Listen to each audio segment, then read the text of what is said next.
The biting wind howled through the Wind River Range, but it was colder than the frozen earth beneath her boots. Her own father had just spurred his horse away, leaving her with a shattered ankle and nothing but the howling wolves for company. Betrayal does not kill you. The winter does. The Wyoming Territory in late November of 1878 was no place for the weak, and it was certainly no place for a woman abandoned by the only family she had left. Josephine Cartwright, known to the few folks at the trading posts as Josie, limped heavily against the jagged trunk of a dead pine tree. The sky above was the color of bruised iron, heavy with the promise of a devastating blizzard. The air was so violently cold it felt like swallowing crushed glass with every breath she took. Jeremiah Cartwright had never been a good man, but Josie had always believed there was a limit to his moral decay. He was a man driven by the manic fever of gold and the desperate, gnawing ache of gambling debts. For years he had dragged his 19-year-old daughter from one failed mining camp to another, leaving a trail of broken promises and unpaid tabs across the western frontier. Their latest disaster had been in Cheyenne, where Jeremiah had crossed paths with a ruthless creditor named Elias Corey. Corey was not a man who accepted excuses. He accepted payment, or he accepted lives. To escape the bounty hunters Corey had undoubtedly sent after them, Jeremiah had forced Josie onto the treacherous high passes of the Wind River Mountains, claiming he knew a secret route to an untouched valley where they could wait out the winter. It was a lie. The deeper they rode into the timberline, the more erratic and terrified Jeremiah became. He constantly checked over his shoulder, whipping their single, exhausted pack horse until the beast was lathered in frozen sweat. The tragedy struck just as the sun began its rapid descent behind the towering granite peaks. They were navigating a narrow, treacherous switchback when the ground simply gave way beneath Josie's boots. She tumbled down a steep embankment of loose shale and frozen mud. The cracking sound that echoed through the silent ravine was sickeningly loud. Her right ankle had twisted in a horribly unnatural direction, wedged tight between two jagged boulders. She cried out for her father, her voice echoing into the vast, empty wilderness. Jeremiah scrambled down the bank, his eyes wide and frantic. But as he looked at her twisted leg, and then looked back up at the darkening sky, something fundamentally dark shifted in his gaze. The panic of a hunted man completely overtook the natural instinct of a parent. "Pa, help me up," Josie pleaded, reaching out a trembling, gloved hand. The pain was a blinding, white-hot flare shooting up her leg, making her dizzy.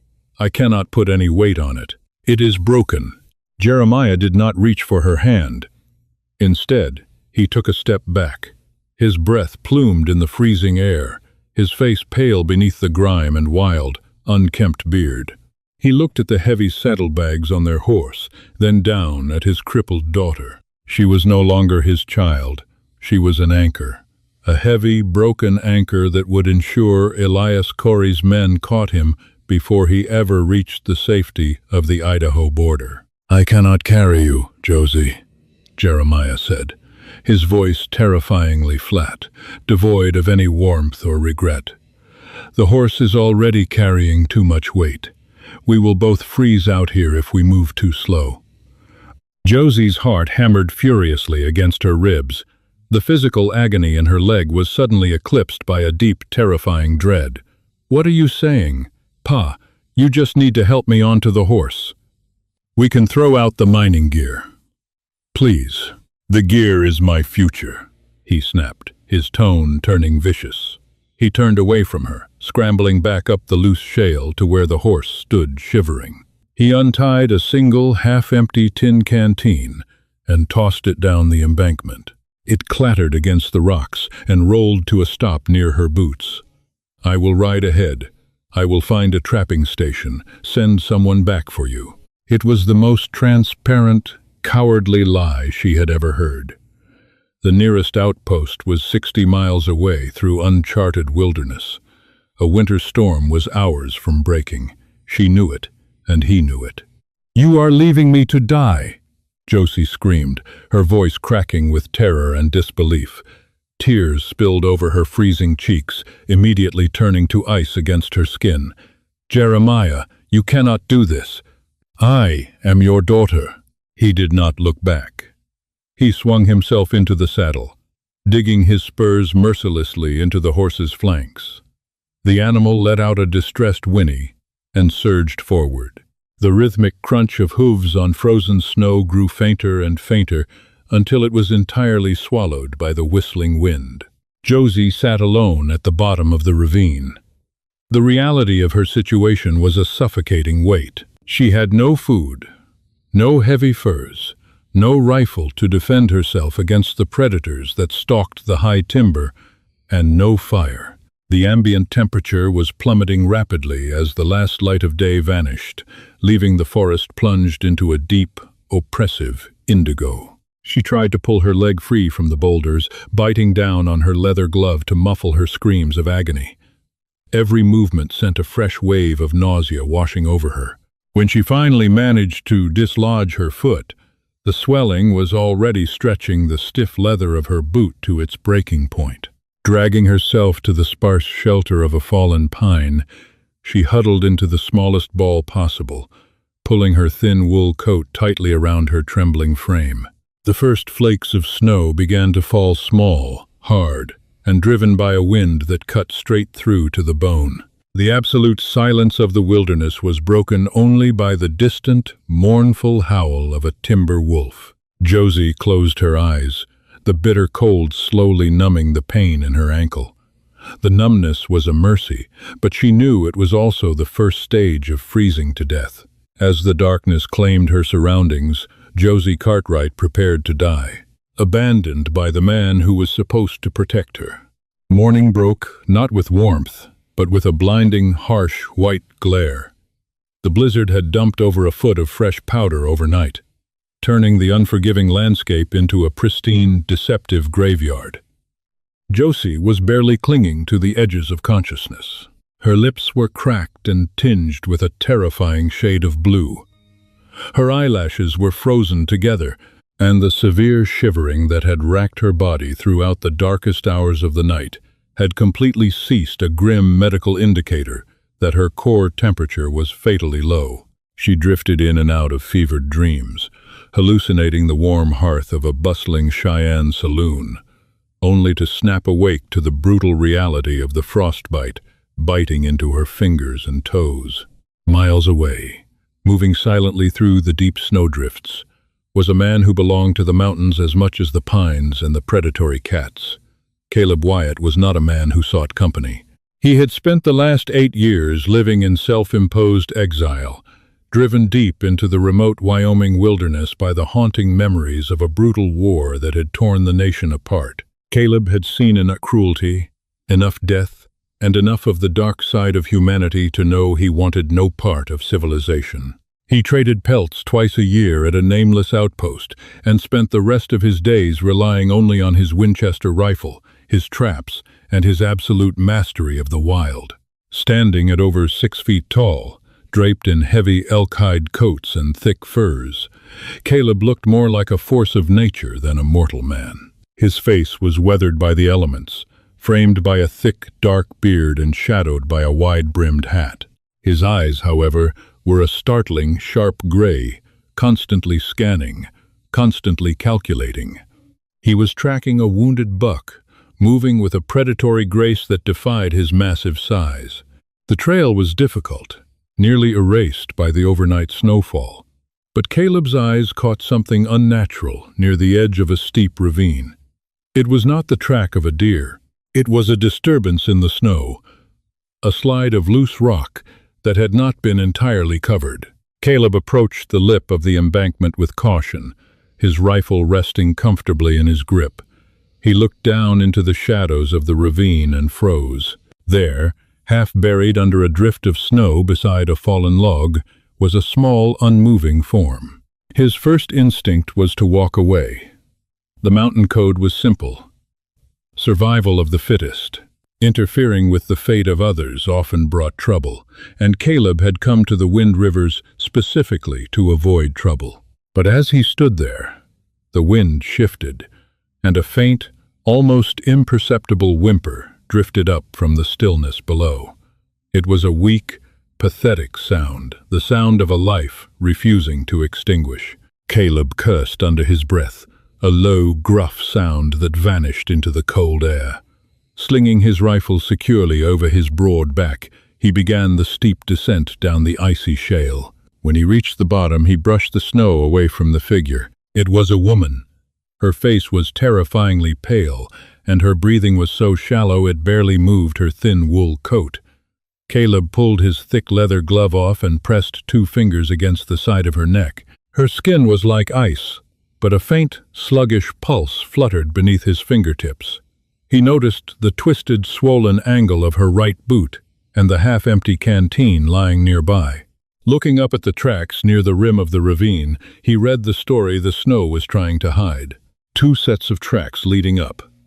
1 horse, carrying 1 rider, leaving in a hurry. A cold, familiar anger sparked deep within Caleb's chest. Someone had dumped her here like unwanted baggage. He knew he had only minutes before her heart stopped completely.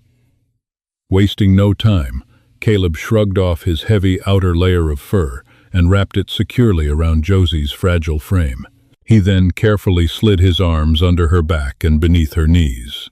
She weighed practically nothing to him, fragile as a hollow-boned bird. Holding her securely against his broad chest to transfer his own body heat, Caleb began the grueling, miles-long trek back to his hidden cabin. The journey was a blur of agonizing physical exertion. The snow was deep, and the elevation made every breath burn. But Caleb pushed forward with a relentless mechanical determination, his boots plunging through the drifts. He did not stop until the dark, sturdy logs of his secluded cabin appeared through the dense curtain of pine trees. Kicking the heavy oak door open, he carried Josie inside, immediately shutting out the biting wind. The cabin was a single, large room, smelling strongly of wood smoke, tanned hides, and dried herbs. A bed of thick bear pelts sat in the corner, and a heavy cast-iron stove dominated the center of the room. Caleb laid Josie gently on the furs and immediately went to work. He stoked the dying embers in the stove, throwing on dry kindling until a roaring fire brought intense heat back into the small space. He knew that warming her too quickly could send her heart into shock, so he placed her far enough from the stove to let the ambient heat do the work. With practiced, gentle hands, he used his hunting knife to carefully cut away her frozen, stiff boots and the icy remnants of her stockings. The skin on her ankle was a horrifying canvas of deep purple and swollen tissue, but to his immense relief, the toes were not entirely black. The frostbite was severe, but she might keep the foot. Hours bled into the afternoon. Caleb sat in a sturdy wooden chair beside the bed, carving a piece of pine wood with his knife, his sharp gray eyes never leaving her face. He boiled a pot of snow outside, melting it down to brew a strong medicinal tea made from willow bark and dried berries. Just as the sun began to dip behind the peaks once more, casting long dancing shadows across the cabin walls, Josie stirred. A low moan escaped her lips as the sensation of warmth brought the excruciating pain of her ankle rushing back. Her eyelids fluttered open, heavy and confused. It took a moment for her vision to adjust to the dim, firelit room. When it did, the first thing she saw was the massive, imposing figure of a stranger sitting merely feet away. A man with a thick beard, clad in rugged hides, holding a sharp knife and a piece of wood. Josie gasped, a sharp intake of breath, and tried to scramble backward against the log wall, her heart hammering in her throat. The sudden movement sent a spike of sheer agony through her broken leg, and she cried out, clutching her thigh. Caleb did not jump, nor did he raise his voice. He simply stopped carving, placed the knife calmly on the small wooden table beside him, and looked at her with an expression of complete, steady calm. "You move too much. You're going to put that bone right through the skin," Caleb said. His voice was deep, resonant, and rusty from lack of use, like 2 heavy stones grinding together. "Drink this," It will dull the ache. He reached out, offering a tin cup of the steaming willow bark tea. Josie shrank back, her eyes wide with lingering terror. She remembered the betrayal, the cold, the absolute certainty of her death. Now, she was completely at the mercy of a wild mountain man in a place she did not know. The wilderness had not claimed her yet, but looking into Caleb Wyatt's intense, guarded eyes, Josie wondered if she had simply traded one terrible fate for another. Josie stared at the dented tin cup, her trembling fingers refusing to reach for it. The steam rising from the dark liquid smelled earthy and bitter. She looked back up at Caleb Wyatt, her chest heaving with shallow, panicked breaths. He had not moved closer, maintaining a respectful distance that contrasted sharply with his intimidating size. "I am not going to hurt you," Caleb said, his voice lowering a fraction, attempting to soothe the wild terror in her eyes. "If I wanted you dead, I would have left you for the wolves in the ravine. Drink it. I have to set that bone, and unless you want to feel the sky tear open from the pain, you need this." Swallowing hard, Josie finally reached out. Her fingers brushed against his thick, calloused knuckles, and she was startled by the immense, radiating warmth of his skin. She took the cup and brought it to her cracked lips, taking a tentative sip. It tasted like damp earth and strong pine, but as it slid down her throat, a surprisingly comforting warmth began to spread through her chest. She drank the rest in 3 large gulps, the medicinal herbs working almost immediately to cast a heavy, drowsy veil over her racing mind. "Good," Caleb murmured. He stood up, towering over the bed, and retrieved a roll of clean, boiled linen and 2 straight, sturdy pieces of sanded oak from a nearby shelf. "My name is Caleb.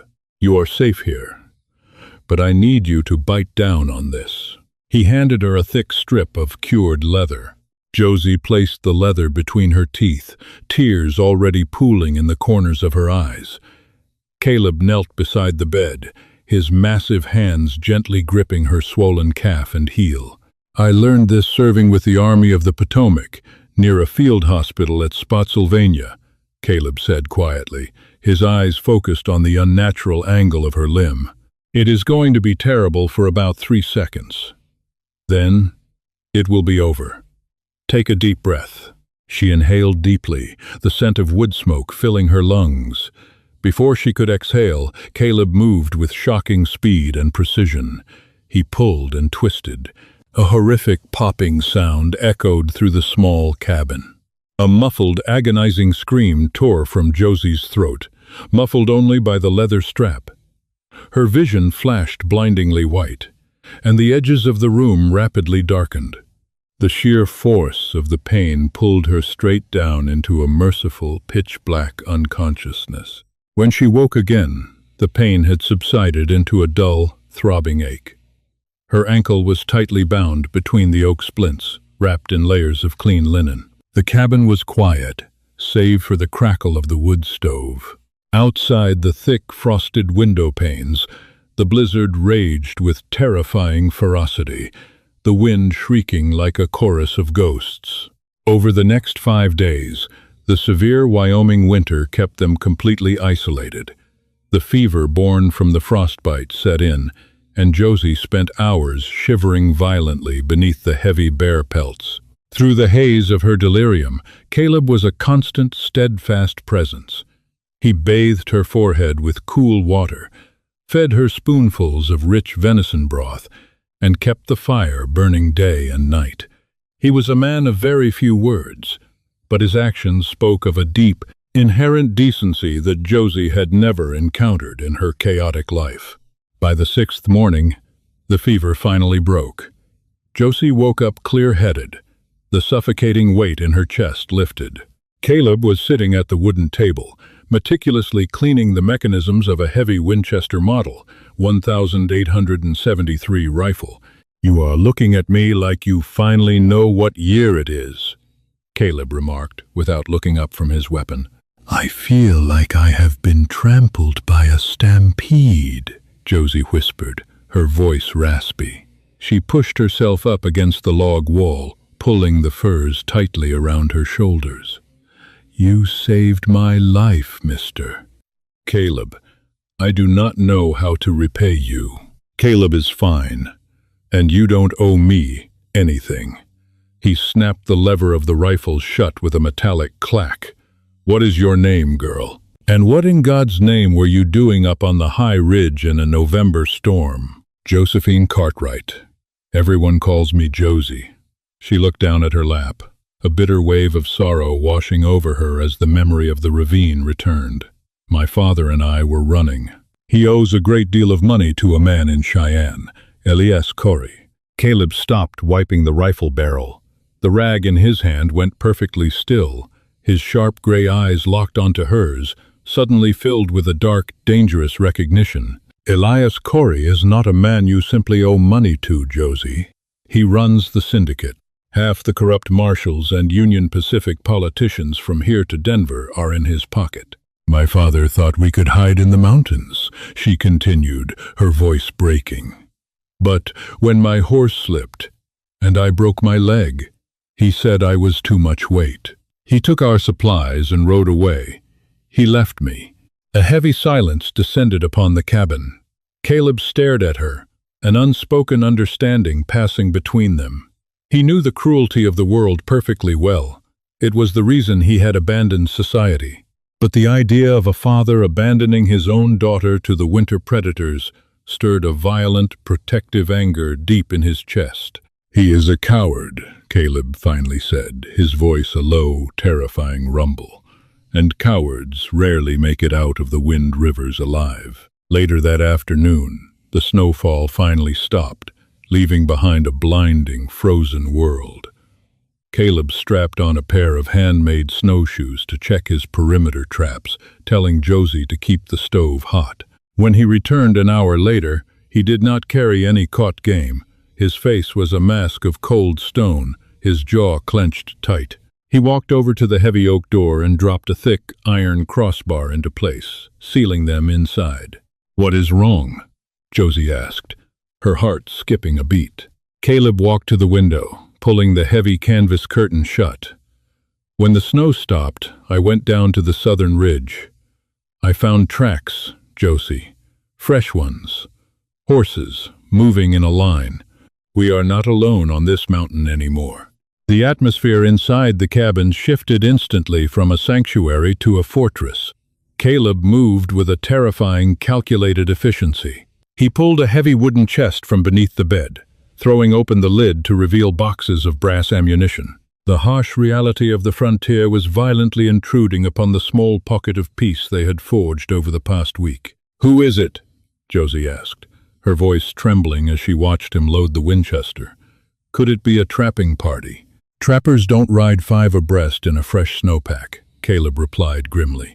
He walked over to the bed and handed her a heavy Remington Model 1875 revolver. It was cold and terrifyingly heavy in her hands. "Keep your finger off the trigger until you intend to destroy whatever is in front of you. Corey's men are not the kind to take prisoners." Josie stared at the weapon, her hands shaking. "I don't know how to use this." Caleb knelt beside her, his massive frame blocking out the rest of the room. He gently placed his large, rough hands over her trembling ones, guiding her fingers along the cold steel cylinder. The physical proximity was overwhelming. She could smell the scent of pine, gunpowder, and the crisp winter air clinging to his coat. When she looked up, his face was mere inches from hers. The sharp, guarded gray of his eyes had softened, replaced by a fierce, undeniable warmth. "I will not let them through that door, Josie," Caleb whispered, his voice vibrating with a protective intensity that sent a sudden, unexpected thrill down her spine. The terrible circumstances of her abandonment had brought her to the edge of the abyss, but looking at Caleb, she realized she felt safer here, in the crosshairs of danger, than she ever had wandering the frontier with her father. "Why are you doing this for me?" she breathed, the romantic tension pulling taut between them like a bowstring. "You could have just left me. You could leave me now. Save yourself." Caleb reached up, gently brushing a stray lock of dark hair away from her pale cheek. His touch was incredibly tender for a man who looked like he could wrestle a bear. I left the world because there was nothing left in it worth fighting for. I was wrong. Before Josie could respond, a sharp, echoing crack shattered the silence of the mountain. It was the distinct sound of a rifle shot, ringing out from the tree line just outside the cabin clearing. Caleb was on his feet instantly, his romantic vulnerability vanishing behind the steely gaze of a seasoned soldier. He moved to the front window, peering through a small crack in the heavy timber shutters. Outside, the blinding white clearing was disturbed by 5 men on horseback. They were heavily armed, wearing thick dusters over winter coats, their faces half hidden by scarves. The man at the front, a wide-shouldered brute with a scar running across his nose, sat atop a dark roan gelding, a smoking rifle in his grip. "Wyatt!" the man bellowed, his voice carrying over the whistling wind. "My name is Jebediah Cross. We hold a Pinkerton warrant for the Cartwright girl, signed and paid for by Mr. Elias Corey. Send her out, and we ride away. We have no quarrel with a mountain hermit."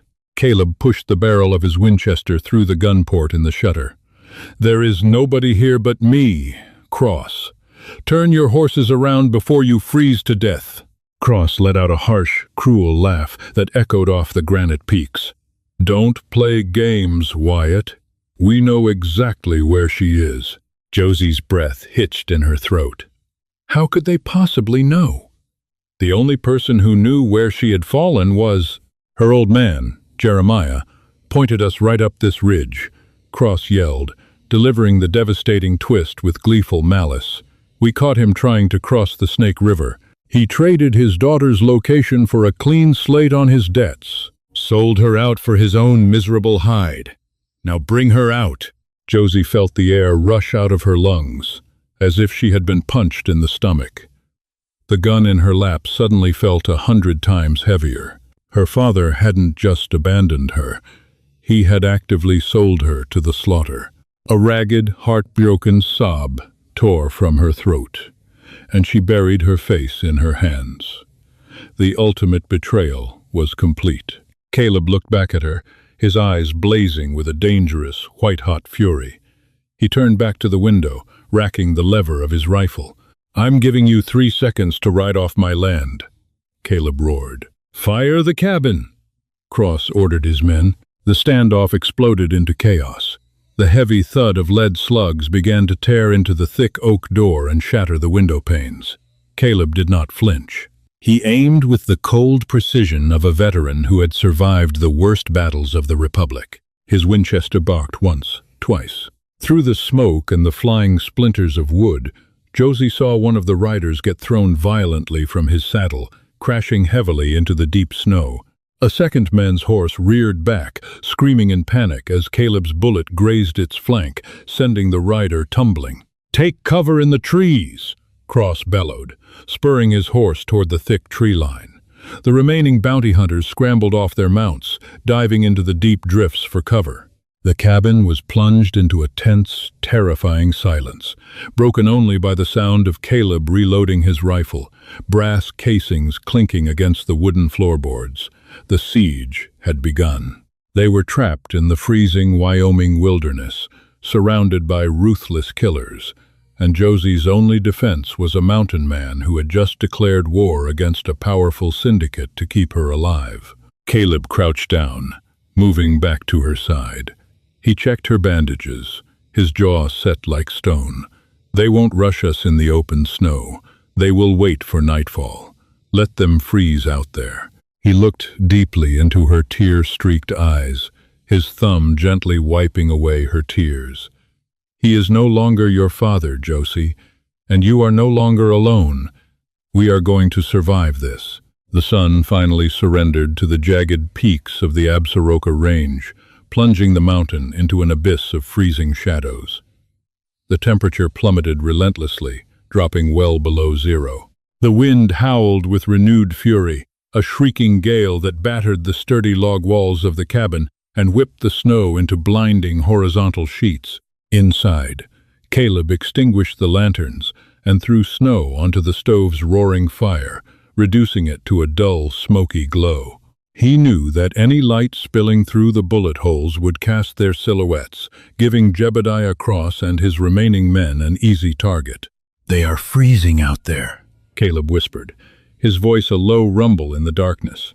He was kneeling beside the bed, strapping a heavy hunting knife to his thigh and checking the cylinder of a Colt single-action Army revolver. Cross made a tactical error. He brought city enforcers into the high country during a November blizzard. They do not have the gear to survive a night in the snowdrifts. "What are you going to do?" Josie asked, her hands gripping the heavy Remington he had given her.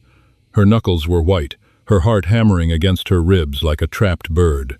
Caleb moved toward the corner of the cabin, pulling away a heavy woven rug to reveal a trapdoor set flush into the floorboards. "I built a root cellar that vents out past the woodpile. I am going out there. If I stay inside, they will eventually try to burn us out by throwing pitch on the roof. I have to take the fight to the trees." Josie reached out, her fingers catching the thick leather of his coat. The terror of being left alone in the dark was overwhelming, but the thought of Caleb dying in the snow was infinitely worse. "Please, Caleb, be careful. I cannot lose you, too." He paused, his large hand covering hers in the gloom. He leaned down, pressing a firm, lingering kiss against her forehead. It was a promise, sealed in the terrifying quiet of the besieged cabin. "Keep the gun pointed at the door. If it opens, and it is not me, you pull that trigger. Do not hesitate." With a swift, silent motion, Caleb descended into the cellar, pulling the trapdoor shut above him. Josie was left in absolute, suffocating darkness. The silence stretched until it felt like a physical weight pressing down on her chest. Outside, the Wyoming storm raged, masking the sounds of the lethal hunt unfolding in the timber. 50 yards from the cabin, Caleb emerged from the snow-covered tunnel exit like a phantom. The deep powder muffled his heavy boots, and his white-gray furs blended perfectly with the blizzard. He knew every rock, every fallen pine, and every shadow on this ridge. Moving with the predatory grace of a mountain lion, he circled behind the tree line where the bounty hunters had taken cover.